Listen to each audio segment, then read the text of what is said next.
네, 오늘은 신앙생활의 본보기라는 제목으로 함께 말씀을 나누겠습니다. 우리 옆에 있는 사람에게 서로 이렇게 축복하겠습니다. 예수님을 닮아갑시다. 예수님의 우리의 유일한 본보기가 되시죠.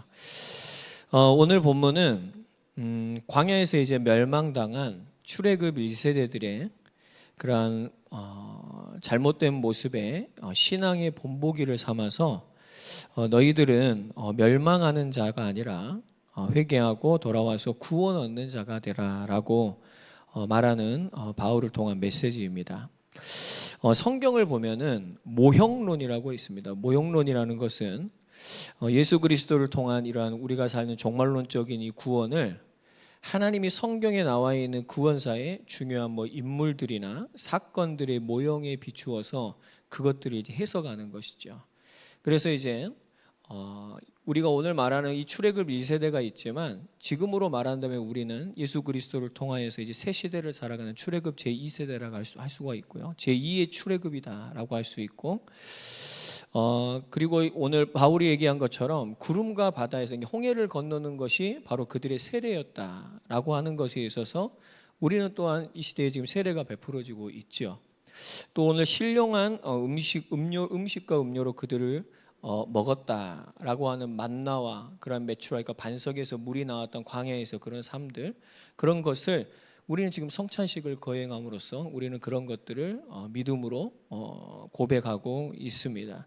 그렇습니다. 이런 것들이 바로 모형론이에요. 그래서 그런 것들을 통하여서 그리스도를 바라보고 또한 그리스도를 믿고 그리스도를 따라가는 그러한 구원사의 구원의 은혜가 우리에게 임하였다, 성경에 나타나 있다라는 걸 얘기하는 것이죠. 오늘 이 출애굽 1세대도 어쩌면 하나의 모형론일 수 있습니다. 그렇죠. 근데 좋은 모델은 아니에요. 오늘 바울이 얘기하는 것은 멸망의 모델들입니다. 그러니까 출애굽 1세대들이 광야에서 여호수아와 갈렙을 빼고는 멸망을 당했죠. 오늘 바울이 이러한 경고를 지금 누구한테 왜 하고 있냐면 강한 자들에게 하고 있습니다. 강한 자들. 말씀드렸듯이 우상의 음식은 먹어도 된다 하면서 마음껏 먹고는 있지만 이제 그 뒤에 문제점이 붙는 거죠. 이들은 열광주의자들인데요. 이들은 성령을 체험하고 그 다음에 그에 따른 지식을 가진 것을 자랑하는 자들입니다. 그래서 이들은 어떤 생각을 갖고 있냐면 이런 물질적인 거나 육신적인 것이 구원에 영향을 미칠 수는 없다. 그렇기 때문에 뭐예요? 음식 먹어도 된다라는 것이죠. 그렇죠, 여러분. 외부적인 것이 우리의 구원을 흔들어 놓을 수 없고 취소시킬 수는 없는 줄 믿습니다. 그렇죠. 그러나 이들이 잘못된 것은 그리스도 안에 있는 주어진 그 자유를 무책임한 방종으로 왜곡을 시켰다라는 것입니다. 그래서 이들은 결국 이방인의 그런 우상에 섬기는 음식을 먹으면서 자연적으로 이제는 그 이방인들의 우상 숭배의 잔치에 참여해야 되고 거기서 이제는 문란한 그런 성적인 생활을 자행하게 된 거예요. 거기에 연결되어 있는 것이죠. 그래서 결국은 약한 자들에게 시험거리가 되고 교회의 갈등거리가 이제 되는 것입니다. 고린도 지역의 이제 사회적 상황을 우리가 좀 이해할 필요가 있어요. 제가 저번에도 말씀드렸지만 수많은 우상이 있기 때문에 그 우상의 제사를 거친 고기들이 거의 대부분입니다. 시내에 파는 것이. 그러니까 거기서 살아가려면 그 고기를 안 먹을 수가 없는 거죠. 그래서 말씀드렸듯이 좀 극단주의 유대인들은 다른 고기들을, 그 우상에서 바쳐지지 않은 고기들을 막 구분해가지고 우린 이걸 먹는다, 그런 사람들도 있었습니다. 그러나 대부분의 사람들은 거기에서 나오는 고기를 먹지 않고는 살 수 없는 그런 상황이었어요. 그리고 고린도 지역에서 이제 직업을 가질 거 아닙니까? 우리가 세계사 시간에 잘 배웠지만 길드라는 조직이 거기에도 있었어요. 그래서 경제적인 사회적 생활을 하는 좀 직업 연맹 같은 거죠. 그러니까 거기에 동참을 해야 됩니다.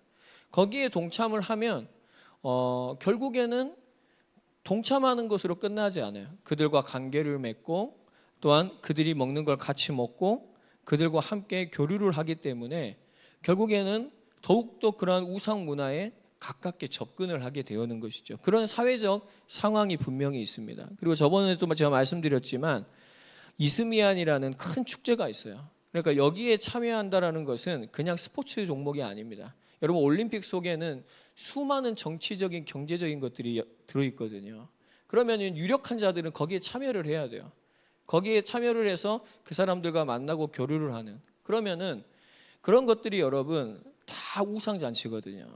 거기서 이제 우상의 축제들이 일어나고 막 신을 섬기고 이제 그러한 일들이 그 속에서 일어나는 그런 상황 속에서 이러한 강한 자들도 여러분 성공한 사람들이 많기 때문에 결국에는 거기에 참여해서 우상의 이제는 신전에까지 가고 거기서 같이 그들과 예배를 드리고, 또한 거기서는 그걸로 끝나지 않습니다. 신에게 바쳐지는 여자들이 있어요. 그래서 그들과 성적인 문란한 그러한 교류까지 해버리는 그러한 지금 일들이 고린도 교회에 있었다라는 것이죠. 그래서 바울은 오늘 음행하지 말아라 그렇게 얘기합니다.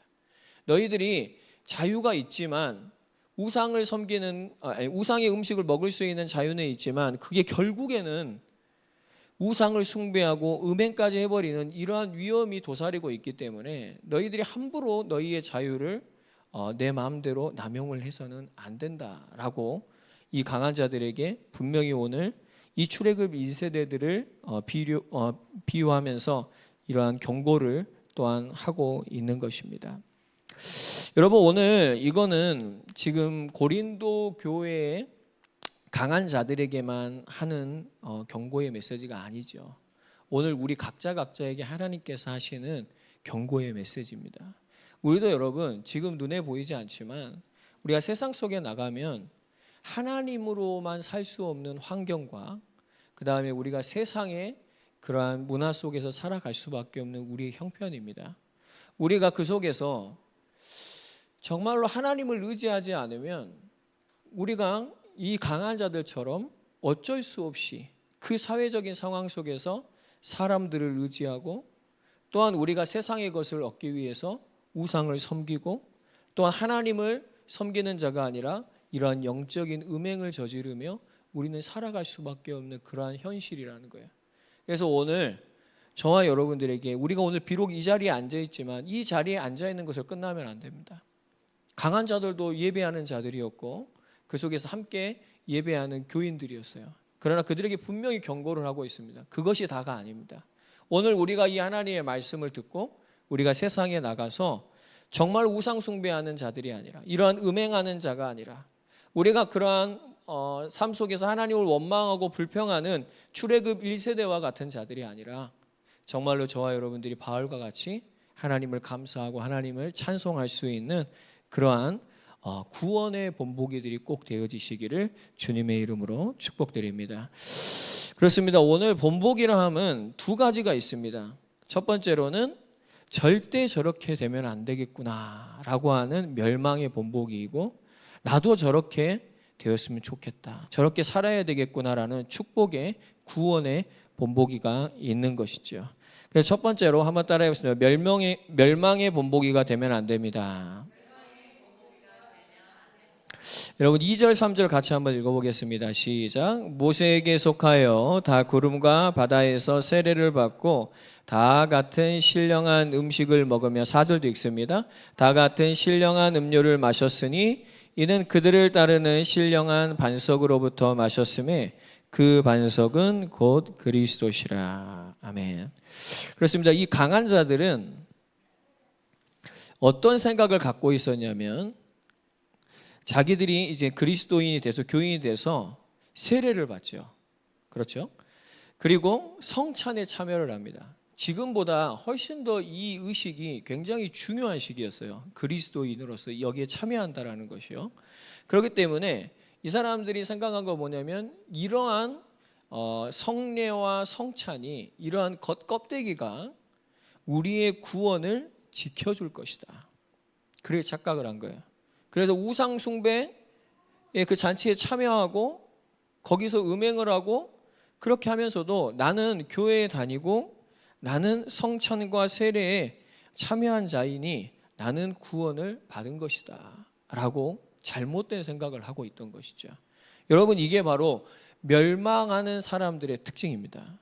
그래서 오늘 우리가 정말 이러한 멸망의 본보기에 우리의 눈이 가 있다면 그 눈을 우리는 하나님의 말씀으로 돌려야 되고요.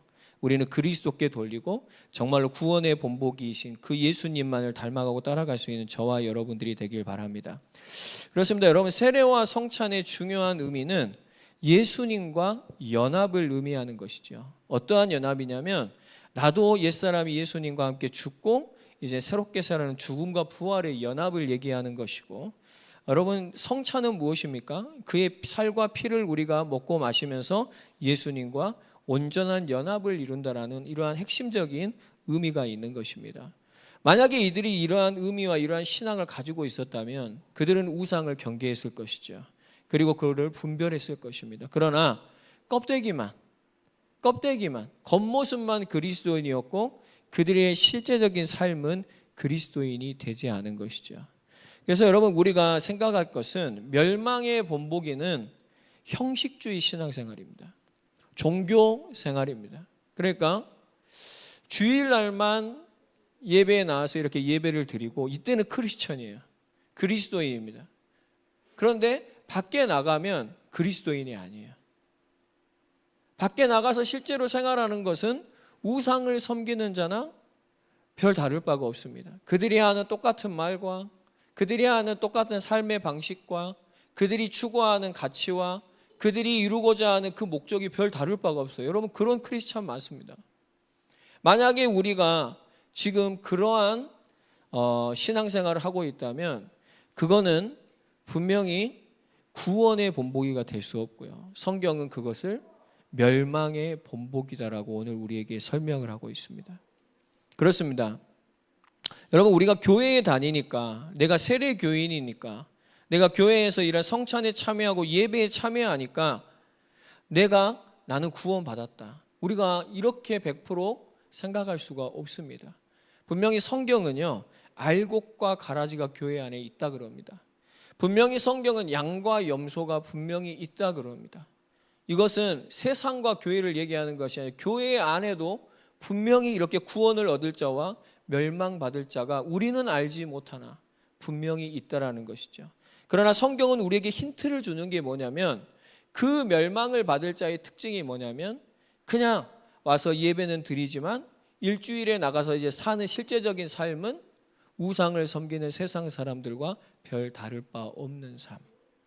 그것이 바로 우리에게 단서를 제공하고 있습니다. 여러분, 오늘 바울은 이렇게 얘기하죠. 오늘 4절에 보니까 그들을 따르는 신령한 반석으로부터 말씀해 그 반석은 곧 그리스도시라.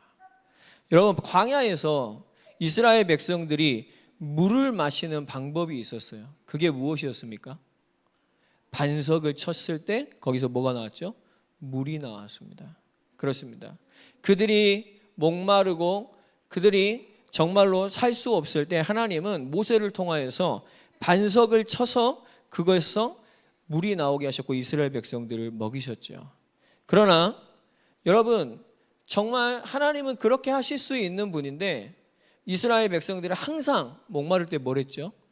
원망하고 불평하고 먼저 하나님을 시험했습니다. 하나님이 계신가 안 계신가 보자. 그러면서 애굽을 그리워했고 우상을 그리워했고 결국에는 우상으로 돌아가는 모습들을 보여줬던 것이죠. 그런데 오늘 바울은 분명히 얘기합니다. 우리에게 물을 주는 반석은 눈에 보이는 오아시스고 눈에 보이는 것이 아니라 바로 반석 대신 그리스도시다. 여러분, 저와 여러분들이 오늘 정말 이 시간 내 삶의 목마름과 내 삶의 배고픔이 있습니까? 부족함이 있습니까? 바로 반석 대신 그리스도께 나아가시기를 바랍니다. 그 답은 그리스도께 있습니다. 여러분, 다른 것 바라보고 다른 걸 얻으려 하지만 그거를 얻으려고 막 하지 마시고요. 그리스도께 나아갈 때 주님이 우리에게 그 생수를 제공하시고 주님이 우리에게 만나를 제공하시고 주님이 우리에게 모든 것을 허락하실 줄 믿습니다.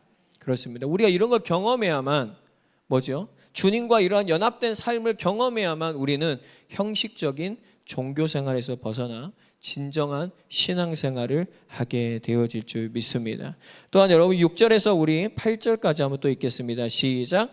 이러한 일은 우리의 본보기가 되어 우리로 하여금 그들이 악을 즐겨한 것 같이 즐겨하는 자가 되지 않게 하려 함이니 그들 가운데 어떤 사람들과 같이 너희는 우상 숭배하는 자가 되지 말라. 기록된 바 백성이 앉아서 먹고 마시며 일어나서 뛰논다 함과 같으니라. 그들 중에 어떤 사람들이 음행하다가 하루에 2만 3천 명이 죽어나니 우리는 그들과 같이 음행하지 말자. 아멘. 바울이 구약에 있었던 이스라엘 백성들의 출애굽 1세대의 모습을 지금 본보기 삼고 있는 거예요. 하나님이 보시기에 악한 일을 계속 와서 즐겼다라는 것이죠. 여러분, 우리가 사람들에게는 들키지 않지만 우리가 정말 하나님이 악하다고 말씀하시는 걸 우리가 즐기고 있지는 않습니까? 여러분, 오늘 그것을 정말 하나님 앞에 내려놓는 시간이 되기를 바랍니다. 여러분, 이 이스라엘 백성들은 오늘 뭐랍니까? 우상 숭배하는 자가 되지 말아서 기록되면 백성이 앉아서 먹고 마시며 일어나서 뛰논다 함과 같으니라. 여러분, 무엇이 생각나세요? 출애굽 1세대가 언제 이렇게 했죠?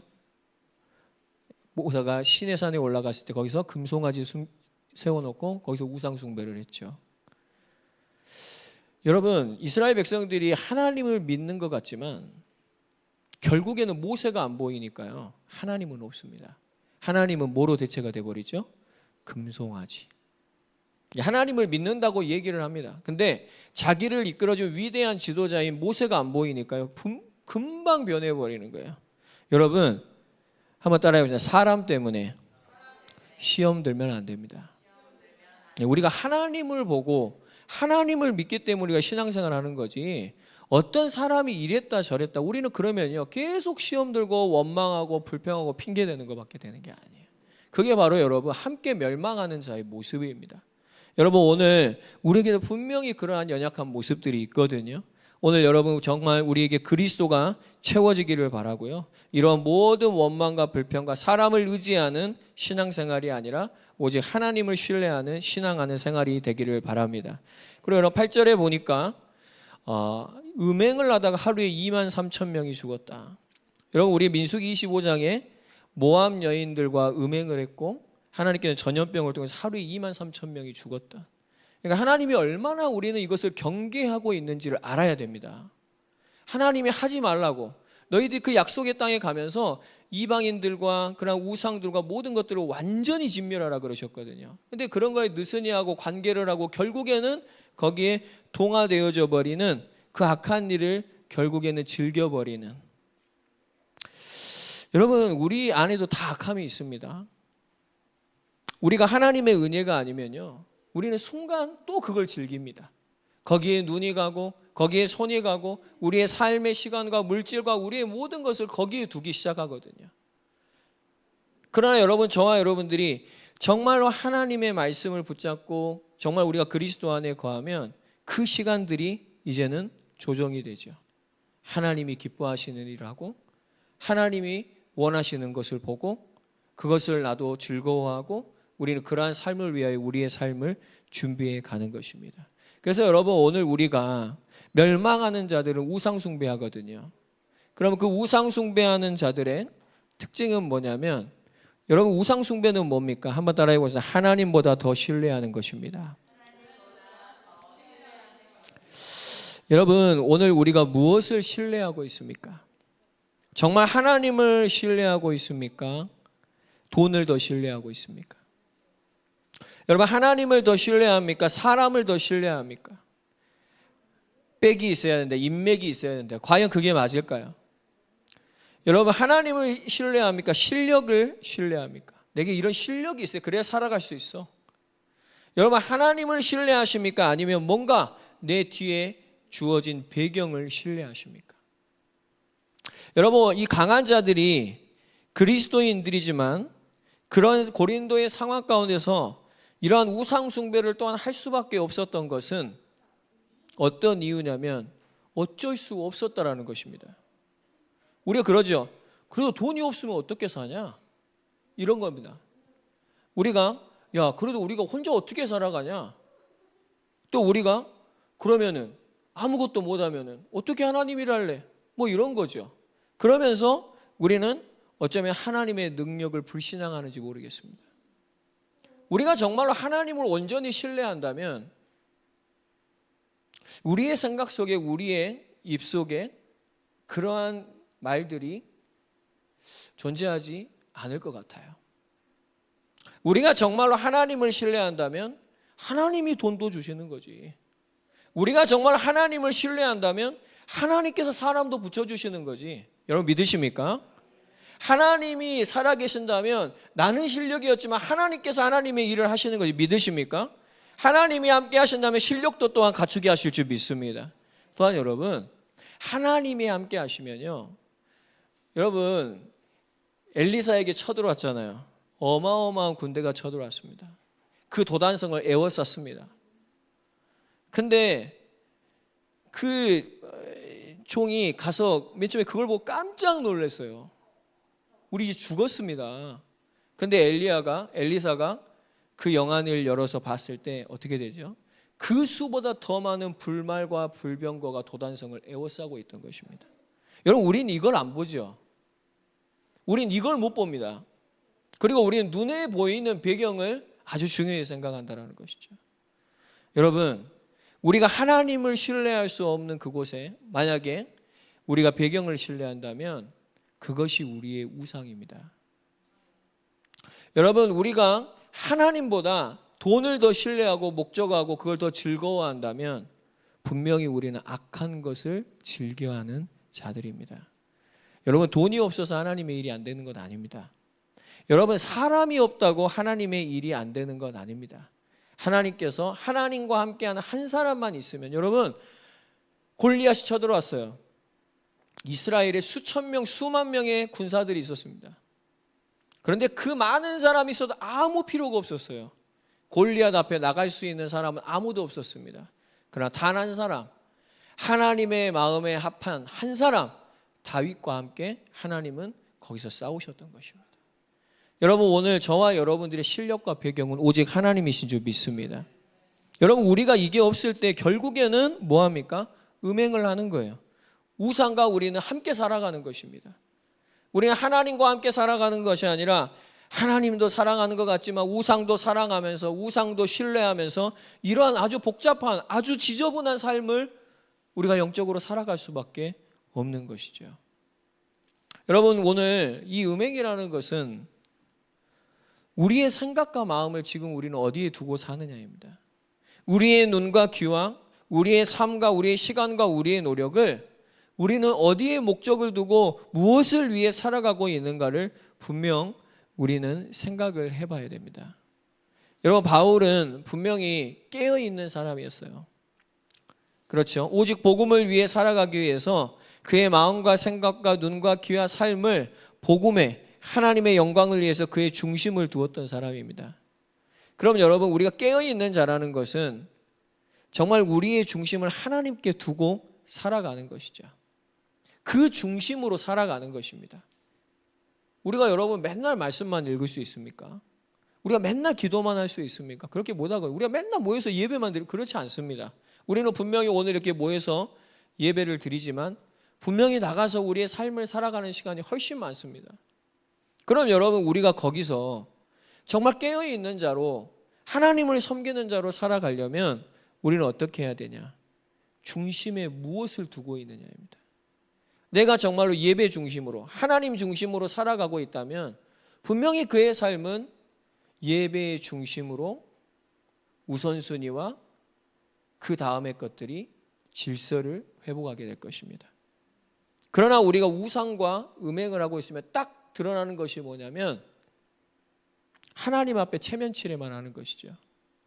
그리고 대부분의 우리의 눈과 삶과 우리의 모든 것들을 우상 중심으로, 세상의 것 중심으로 살아간다는 것입니다.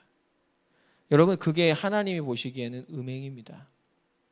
우리가 꼭 눈에 보이는 육신적인 음란한 것 그것만이 아니라 정말로 우리가 하나님을 두고 하나님은 구경거리로, 그리고 세상의 그런 만몬과 세상의 이방신을, 세상의 것을 그 우상을 잊지도 않은 것을 섬기며 좋아하고 그걸 사랑하고 그걸 의지하고 신뢰하며 살아가는 것. 여러분, 오늘 우리가 그러한 음행이 그쳐지고 치료돼야 할 줄 믿습니다. 우리는 그게 다 있어요. 그런데 여러분, 이게 그치지가 않습니다. 우리 안에 있는 이 음행이 그치지가 않아요. 근데 그칠 때가 있습니다. 이걸 역행할 때가 있습니다. 그게 언제죠? 하나님과 함께 할 때. 내가 그리스도 안에 거할 때요. 이거 내 안에 있는 이 죄성을 역행해 가지고 내가 하나님의 말씀을 사랑하게 되고, 내가 하나님과 교제하게 되고, 내가 하나님의 음성을 듣고 하나님 앞에 멈춰서게 되면 우리가 그때부터 멸망의 본보기가 아닌 구원의 본보기로 살게 되어지는 것이죠. 우리 옆 사람에게 다시 한번 얘기합니다. 구원의 본보기가 됩시다. 그렇습니다. 여러분, 오늘 멸망의 본보기인 이 강한 자들은 구원에 대한 잘못된 인식을 가지고 있었어요. already but not yet, 이미 그러나 아직. 이게 성경이 우리에게 말하는 구원입니다. 예수님께서 우리에게 이미 구원을 주셨지만 그러나 아직 완성되지 않았다. 다시 오실 예수님을 향하여서 우리는 달려가야 된다. 근데 앞에만 있는 거예요. 이미 다 끝났어. 끝나는 것입니다. 그러지 않습니다. 여러분, 정말 이 구원의 긴장감 속에서 깨어있는 자들의 삶이 되기를 바랍니다. 바울이 말했죠. 나는 그래서 오늘도 내 몸을 쳐 복종한다. 나는 죽어야 된다. 내가 버림을 받을까 봐. 그거는 바울의 불신앙이 아니라요, 그는 이미 그러나 아직이라는 구원에 대한 열망이 있는 자죠.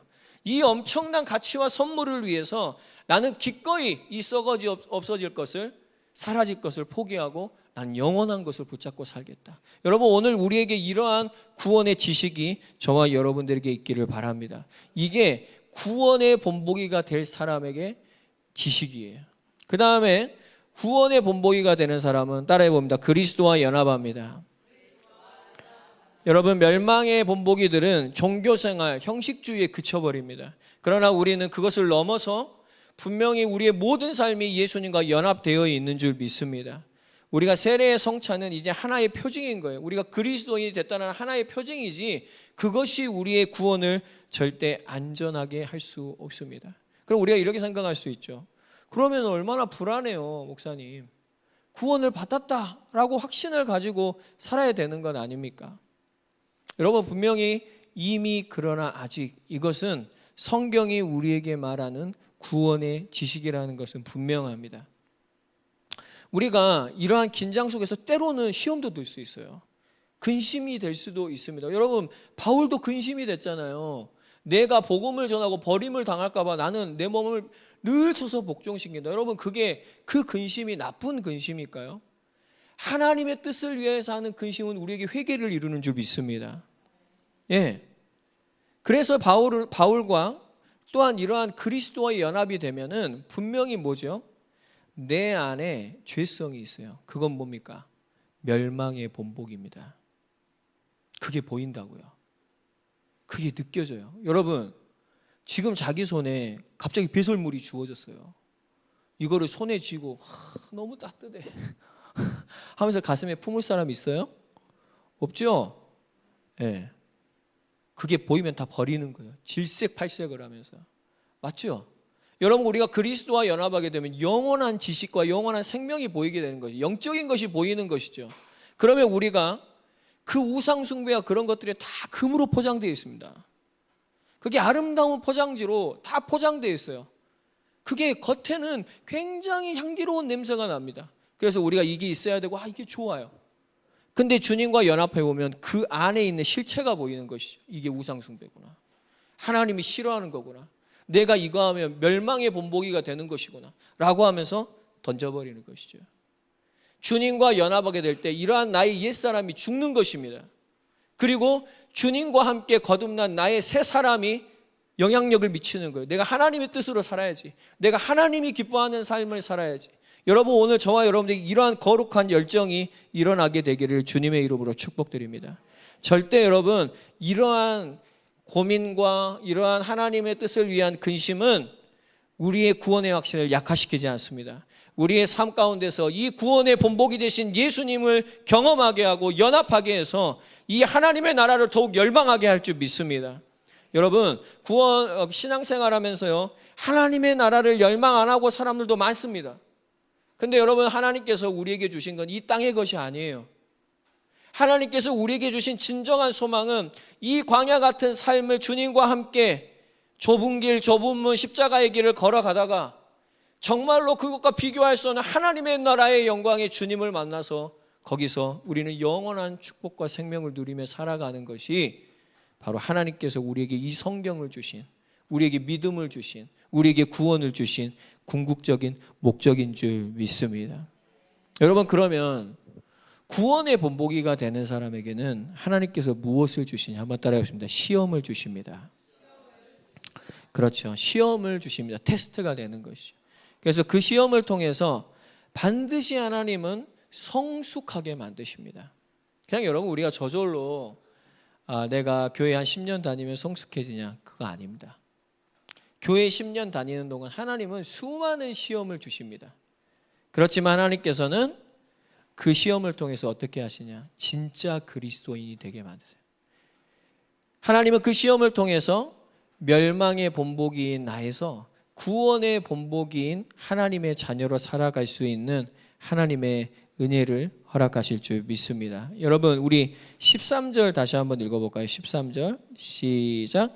사람이 감당할 시험 밖에는 너희가 당한 것이 없나니 오직 하나님은 미쁘사 너희가 감당하지 못할 시험 당함을 허락하지 아니하시고 시험 당할 즈음에 또한 피할 길을 내사 너희로 능히 감당하게 하시느니라. 아멘.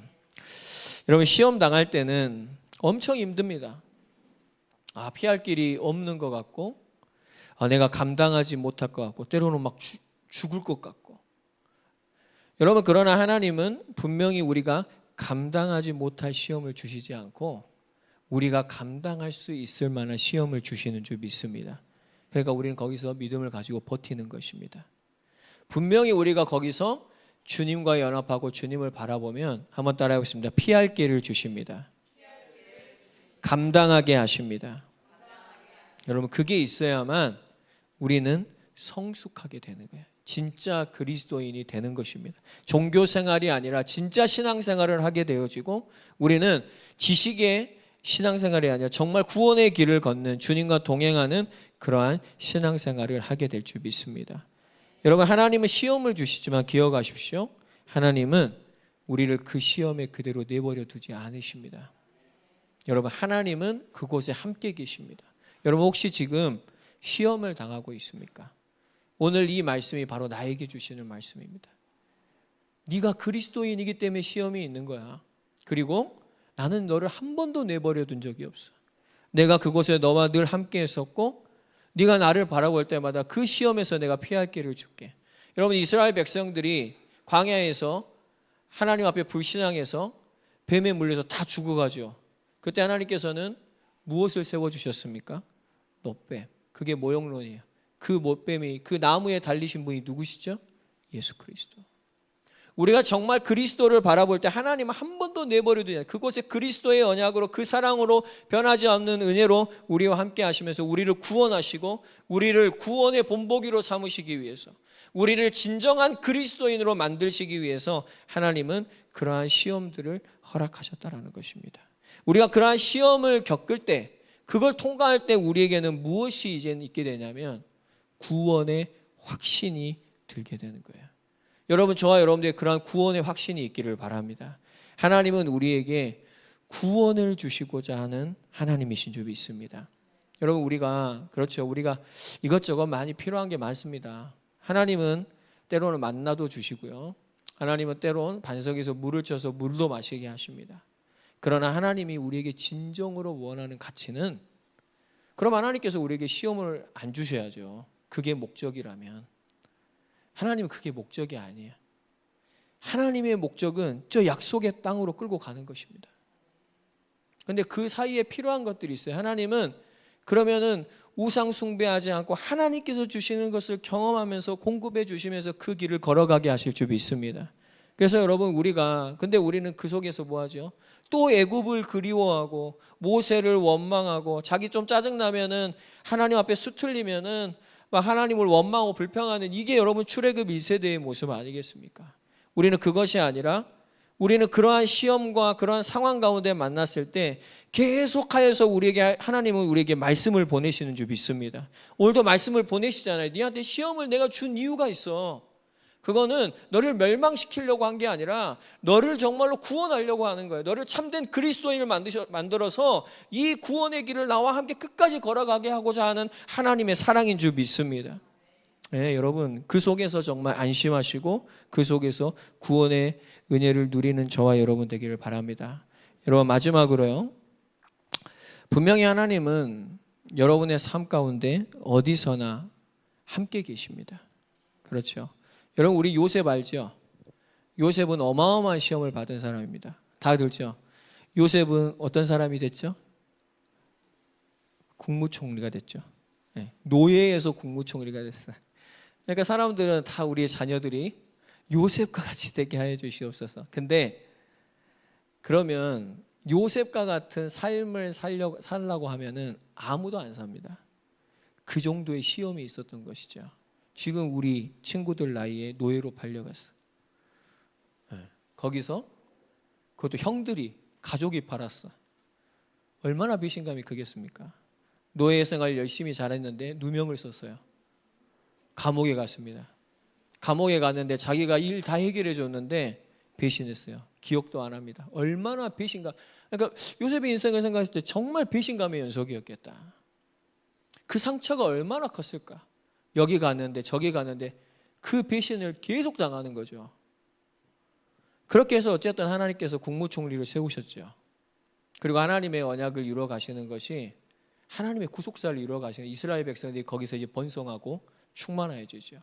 근데 중요한 것은 이 요셉이요 맨날 배신만 당했어요. 중요한 순간마다. 근데 형들이 왔잖아요.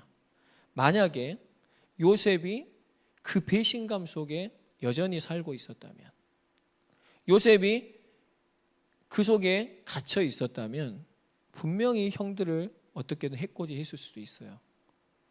그 누가 뭐라 하겠습니까? 할 수도 있는 거라 생각하겠죠. 그러나 요셉은 그 순간마다 뭐죠? 함께 하신 하나님을 경험하면서 바뀌었어요. 시험을 통해서 성숙했어요. 그러면서 요셉이 뭐라 그러죠? 형들이 나를 팔았다고 근심하지 마십시오. 하나님이 우리를 구원하시려고 저를 먼저 보내신 것입니다. 여러분 요셉이 가식적으로 그런 거예요? 아니에요. 요셉은 그 이후에도 아버지가 돌아가실 때 형들이 또 두려워하고 있습니다. 형들은 의심하지만 요셉은 동일합니다. 형들이여 근심하지 마십시오. 그들을 완전히 용서했고 그들을 사랑한 거죠. 왜 그럴 수 있었냐 이 말입니다. 하나님과 함께 있기 때문에. 우리의 삶에 그걸 경험할 때 여러분 우리는 변합니다. 다른 것이 우리를 절대 변화시킬 수 없어요. 우리의 삶의 현장에서 그 순간순간마다 하나님을 바라보고 하나님과 교제하고 하나님과 함께하는 삶을 살아낼 때 여러분 우리의 삶은 멸망의 본보기가 아니라 정말 구원의 본보기로 변화되어지고 주님을 닮아가는 이런 성화의 삶을 우리가 살아가게 되어질 줄 믿습니다. 한 주간도 승리하는 저와 여러분 되기를 바랍니다. 우리 이 시간에 오늘 주셨던 하나님의 말씀 붙잡고 함께 기도하며 나아갈 때 하나님 멸망의 사람으로 살 수밖에 없는 저를 예수님을 믿게 해주시고 이 자리에 불러주셨습니다. 하나님께서 이 말씀들을 통하여서 계속해서 이 멸망과 이 구원의 본보기들을 우리에게 설명하시며 구원의 길을 걸어가라 우리에게 오늘도 말씀을 보내셔서 우리를 가르치시고 때로는 경고하시고 우리를 깨어있게 하셔서 우리를 이끌어가고 계십니다. 주님 오늘 우리가 깨어나게 하여 주시옵소서. 하나님 오늘 우리와 함께 하신 하나님을 바라보게 하여 주시옵소서. 그런 한순간순간들이 쌓여서 정말 그것이 우리의 신앙생활이 되어지고 우리의 반석이 되어질 수 있도록 주님 한 주간도 우리의 삶을 인도하여 주시라고 우리 다 함께 주신 말씀 기억하면서 기도하며 나아가겠습니다.